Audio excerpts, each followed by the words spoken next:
স্বগত ভাই কিছু সংস্কারের কথা বলা হচ্ছে কিন্তু কোনো সংস্কার দেখছেন না। হ্যাঁ, সংস্কার দেখছেন যে ৭১-এর জায়গায় ২৪কে দাঁড় করা হচ্ছে, বঙ্গবন্ধুকে সংস্কার করা হচ্ছে, আওয়ামী লীগের ইতিহাস ঐতিহ্য সংস্কার করা হচ্ছে, ভাঙাচোরা করা হচ্ছে, এই তো সংস্কার। কিন্তু কার্যত ৬ মাসে আসলে কোনো রকমের সংস্কার জনগণ দেখেনি বলে জনগণ এই সরকারের প্রতি এক ধরনের সন্দেহ প্রবণ হয়ে উঠছে।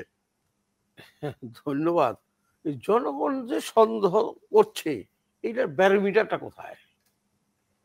কিভাবে? হাটে বাজারে গেলেই তো বোঝা যায়। আচ্ছা, পাবলিক কি বলে এই সরকারের বিরুদ্ধে? এখনো বলে না।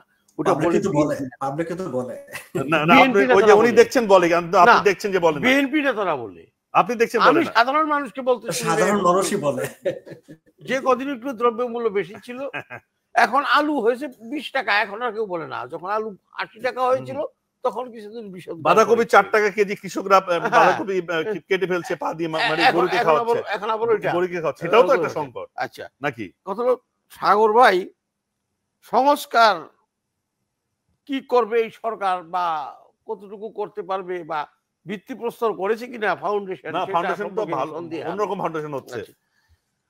শুনেন, এই সরকার যে জিনিসটা করতে চেয়েছে বা চাচ্ছে সেটা কিন্তু তারা পরিষ্কার ভাবে বুঝিয়েছে বাংলাদেশে। এখন আমি যদি বুঝতে না পারি, দ্যাট ইজ মাই ব্যর্থতা।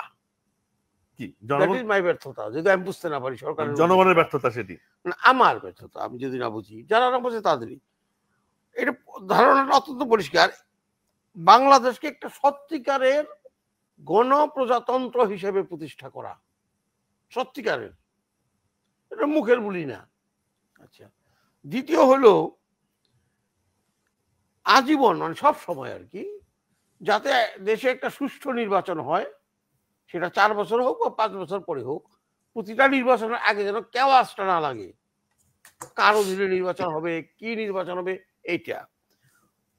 তৃতীয়ত, একটা জবাবদিহিমূলক পার্লামেন্ট তৈরি করা, যে পার্লামেন্ট জনগণের কাছে জবাবদিহি করবে। এবং জবাবদিহি করার কায়দাটা কি? ওই যে একটা কেয়ারটেকার গভর্নমেন্ট বলেন, তত্ত্বাবধায়ক সরকার বলেন, অন্তর্বর্তী সরকার বলেন, ওই প্রতি মেয়াদের পরে একটা নিরপেক্ষ সরকার নির্বাচন হবে, তখনই পলিটিক্যাল পার্টিগুলো ভয় থাকবে যে আমাদেরকে তো জনগণের কাছে জবাবদিহি করতে হবে, তারা সেভাবে সমাজে চলবে।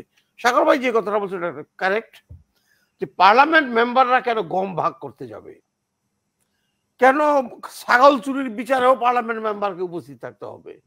পার্লামেন্ট মেম্বারের কাজ হলো আইন পাশ করা। কিন্তু দেখান তো, এই যে বিগত দিনগুলোতে যতগুলো পার্লামেন্ট মেম্বার বাংলাদেশে হয়েছে, যারা কয়জন আইন বুঝে?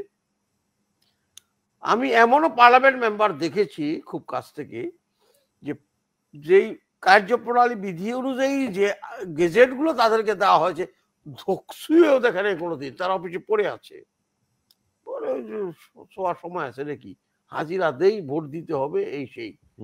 এই ধরনের পার্লামেন্ট মেম্বার তো এখনো হবে।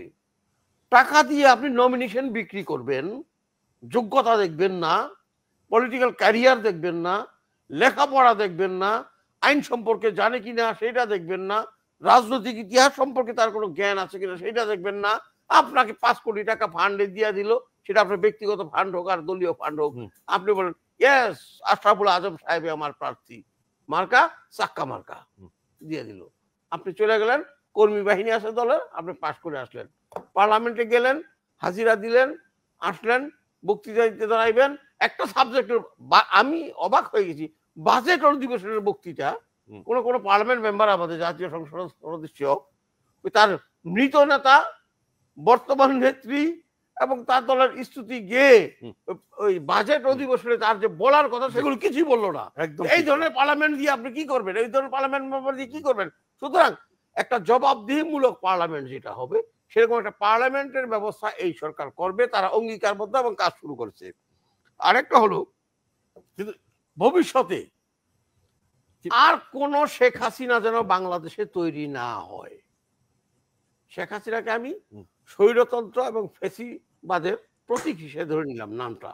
যেমন বিশ্বাসঘাতকের প্রতীক হলো মীর জাফর আলী খান, আমাদের কাছে স্বৈরতন্ত্র এবং ফ্যাসিবাদের প্রতীক হলো শেখ হাসিনা। আর একটা শেখ হাসিনা যেন বাংলাদেশে তৈরি না হয়, সেটা পুরুষ হোক আর মহিলা হোক, তৈরি না হয়।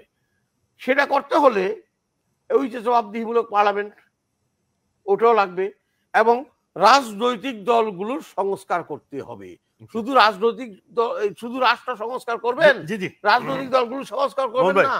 আপনি রাজনৈতিক দলগুলোকে সংস্কার করেন। আলোচনা আমরা শেষের দিকে একটু ছোট ছোট করে আসতেছি। আপনার কি মনে হয় যে জনগণ এই সরকারের প্রতি পূর্ণ আস্থা আছে?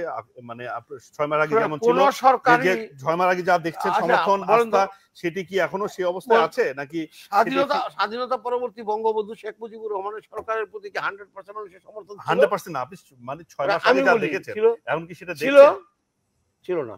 74-এর আগে 73 থেকেই তার জনপ্রিয়তা ধস নামতে শুরু করে। আমরা যারা সাক্ষী আর কি, প্রত্যক্ষ সাক্ষী। জিয়াউর রহমান সাহেবের কি সব ছিল? জি। না এখন ছিল এই না। এই সরকার নিয়ে আপনার আচ্ছা। কথা বলি। এই সরকারের কি সব তার পক্ষে থাকবে?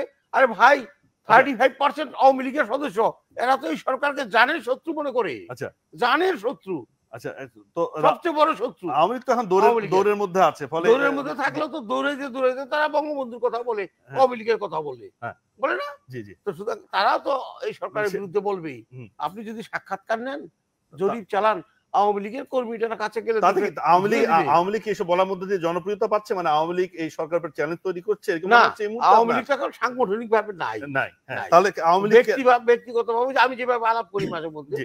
সেখানে যেটা দেখি, জি। ওরা চায় তাড়াতাড়ি একটা মোহন নির্বাচন ভাই হয়ে যাক। এই প্রসঙ্গে একটু আসবো ছোট করে।